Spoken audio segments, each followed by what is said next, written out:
The attic was musty and old, filled with cobwebs and coated in dust.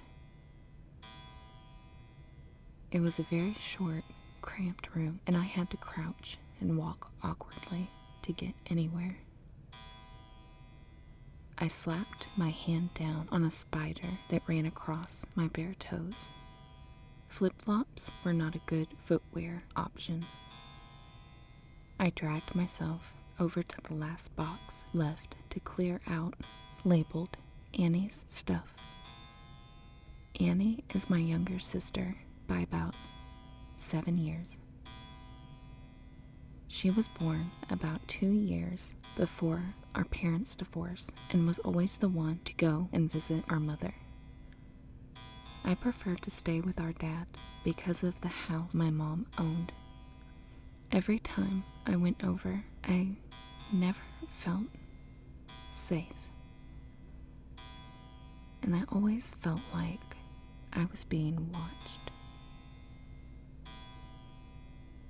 During the 13 years before I moved away from Maine, I only visited my mother 4 times while my sister went every other week.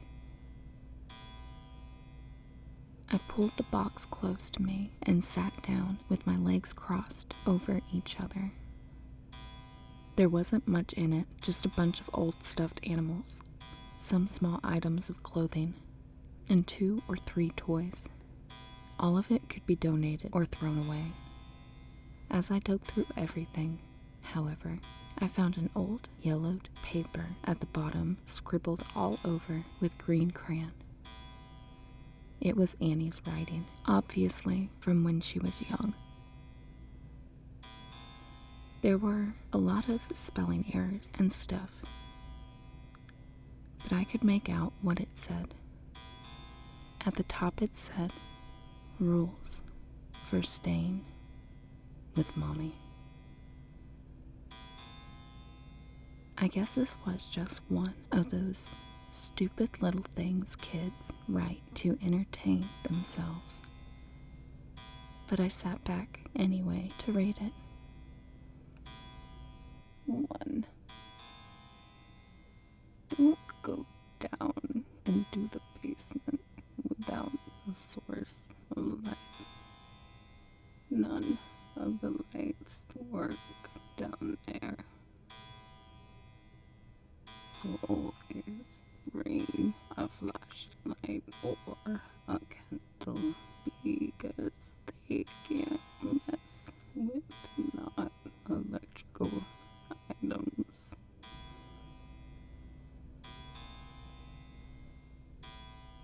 2. Always be in bed before the sun sets. You don't want to be caught by one of them again. If you need reminding, why, just look at the scar on your wrist. I faintly remembered a scar that my sister got when she was around 5. She told us she accidentally knocked a lamp over with her wrist. They caused a searing burn all across her wrist. It looked as if someone had grabbed her and burned her that way, but with no evidence of that and no possible way it could happen. My father just took care of it until it healed, but the scar never went away. 3. Always have on a night light or some source of light when it comes dark. They're scared of the light and they won't come into the room if you have your night light near you. Always have the cross hanging over the bed. always have one, otherwise you won't wake up tomorrow.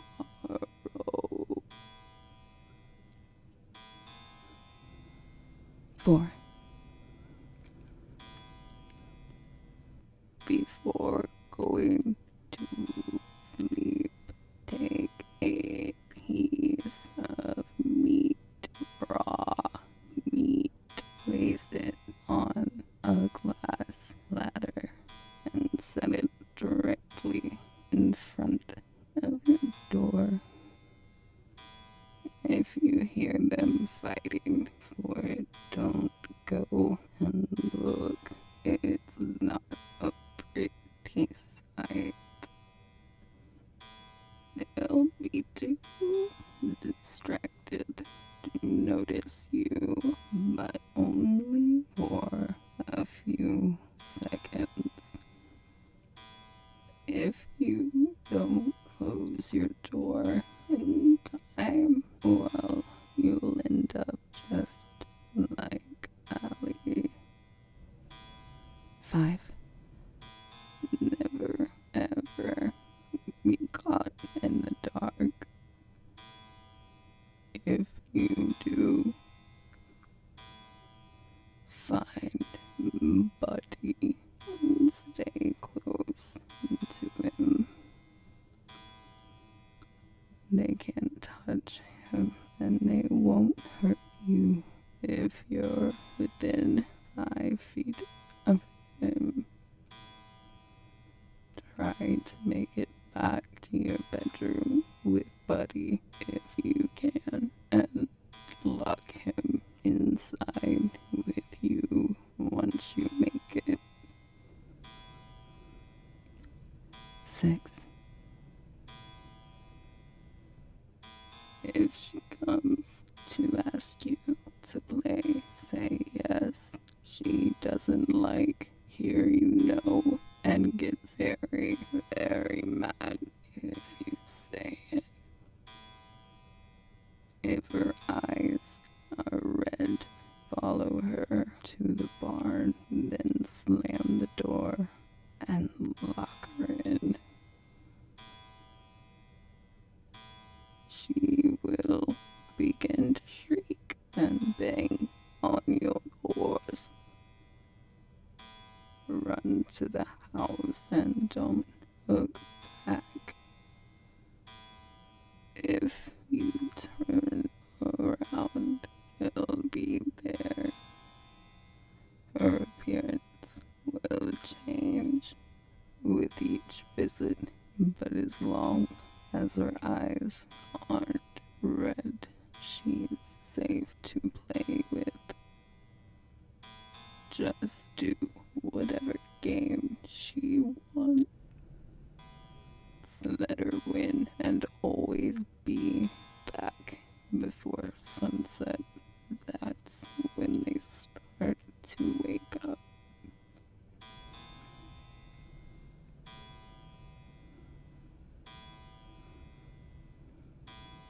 7.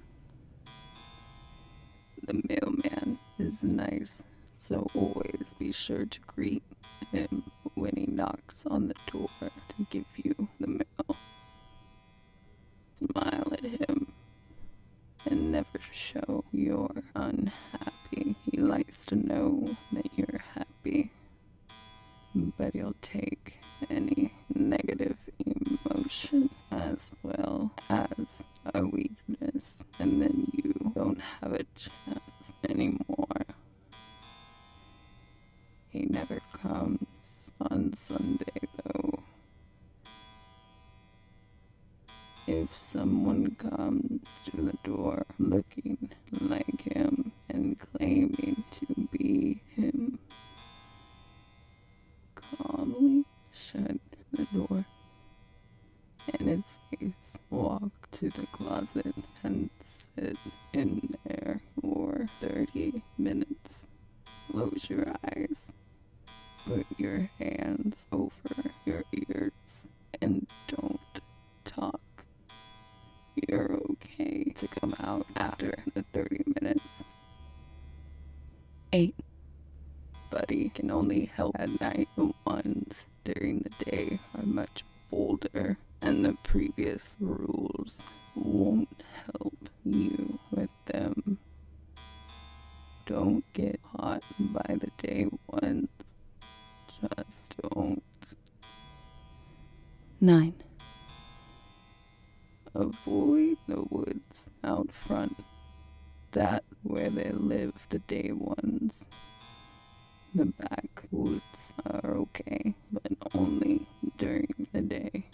They don't like to interact with the night ones, so they don't bother going to the back woods. 10. If the day ones ever get into the house, grab the cross and pray that it isn't too late. That was the end of the list. It was so morbid. What kind of things had my mother been telling her to make her imagination be filled with horrible things that could hurt her or kill her? Well, I'll have to talk to her now that Mother's gone. The poor girl must be terrified of this house and what she thinks must be living in it. I turned over the paper and found a horrid drawing that looked like a monster. Its limbs were crooked, bony, with its skin stretched to its fullest extent. It stood on all fours, its fingers abnormally long, and its feet contorted in horrifying ways. It was completely naked, but there was no features on its body. Its face had deep black pits instead of eyes, and its mouth was stuck in an inhumanly long O. Below, it was 2 more rules written neatly in pen. They must have been added later when Annie was older. 11.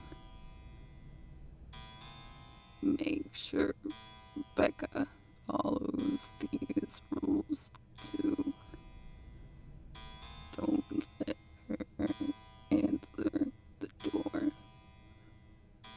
Put a piece of meat on a plate in front of her door every night as well. Hide a nightlight and cross in her closet to protect her. Never let her out alone at night. Don't let her break a rule. 12. Never go into the attic. I finished reading the last rule and frowned. She was so deep into this that she was even trying to protect me from these imaginary monsters. But as I shoved everything back into the box, I heard the floorboard creak behind me.